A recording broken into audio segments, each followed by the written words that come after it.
Part 3, Chapter 13, Family Secrets Revealed.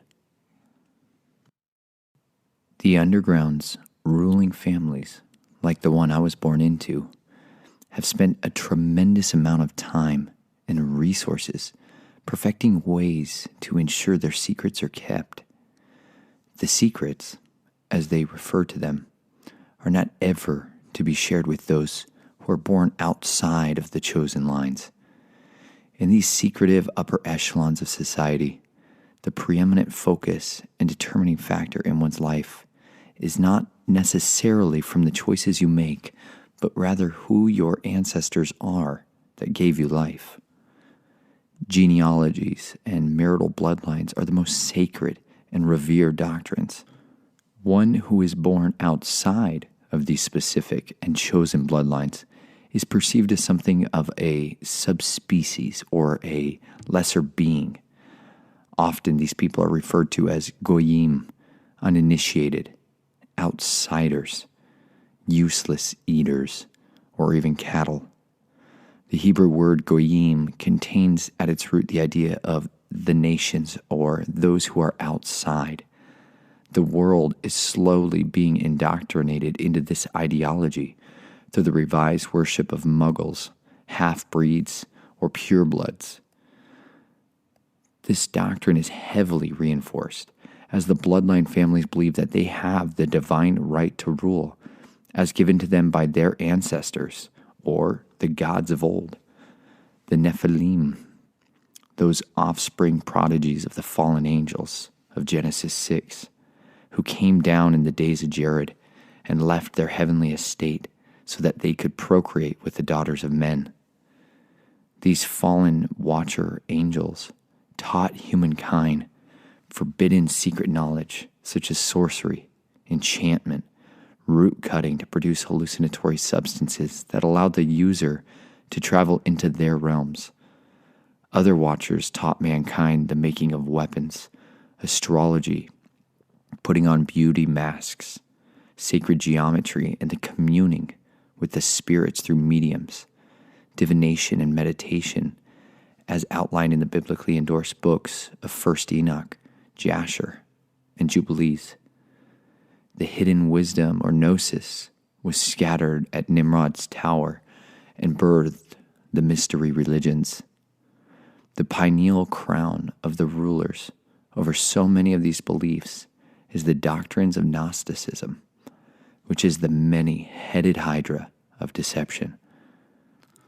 The mingling of outside entities injected a literal seed of the dragon into the bloodlines of humankind as prophesied to Adam in the Garden of Eden.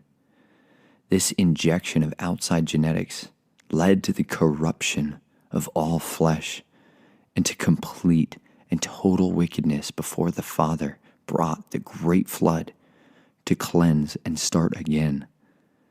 These Nephilim and their later offspring, the Rephaim, the Anakim, and others, carried in their blood a marker of the gods, or in Hebrew, the Elohim.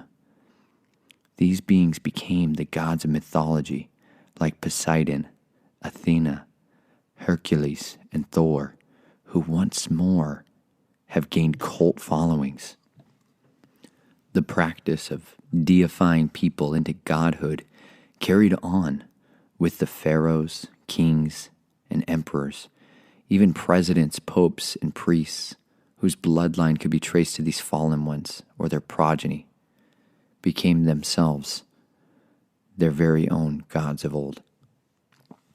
For thousands of years, these bloodline families have carried on the practice of interbreeding, genetic modification, and intermarrying in order to ensure their divine purity is maintained.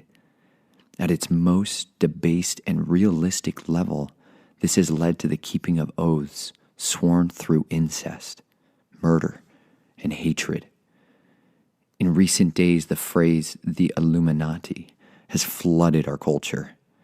This, in fact, refers not just to Adam Weishaupt's 17th century secretive order, but the much more profound truth abides in the illumined bloodlines. By nature, bloodline families are not something people can join apart from being born with the blood in their veins. This does not mean families will not allow goyim to serve within their ranks, or even on rare occasions to be allowed to intermarry through scioning or grafting in of an outsider. However, the bringing in of a powerful or influential outsiders is done only after an extensive selection and interview process is completed. It then requires contractual agreements more abhorrent than you can imagine. The families believe the purer their blood is, the greater their ability to move with power, the force of will and control. For those interested in a more in-depth analysis of this, I highly suggest all people read through the superb series by Dr. Michael Lake, starting with The Shinar Directive.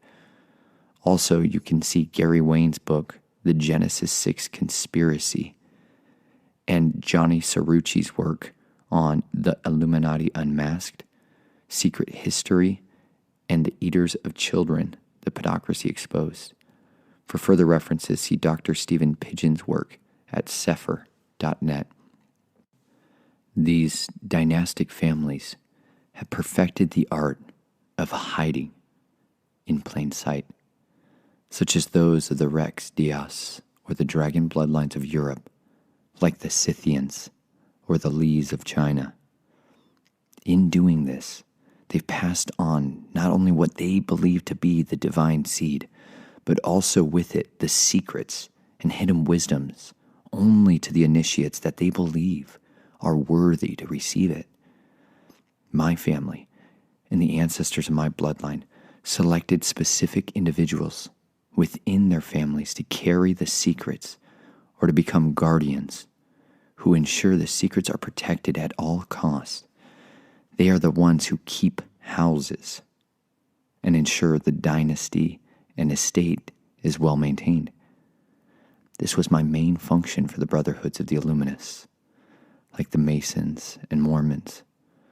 Furthermore, the Jesuits and serpent cults choose to contract out many of my services, leading to the Black Projects groups within the military. As a child, I was made to partake as a spiritual conduit in the darkest of rituals, where these divine familial exchanges, contracts, and communications were conceived while being conspired. While I grew, the use of my blade outpaced my childish body's usefulness during rituals, and thus I was transferred into the underworld of killing, torture, and control. I was made to keep the secrets for nearly 3 decades of my life. I was born into the darkest of secrecy, threats, and blackmail. I was raised in a world where black dragons give orders and assets dance like marionettes. The place where corporations controlling the colonies of the British Empire mingle with the professional compromisers like the Special Executive Services programs to build and control militaries and nations across the earth. There was a time I was seduced by its glamour, by its illustrious appeals.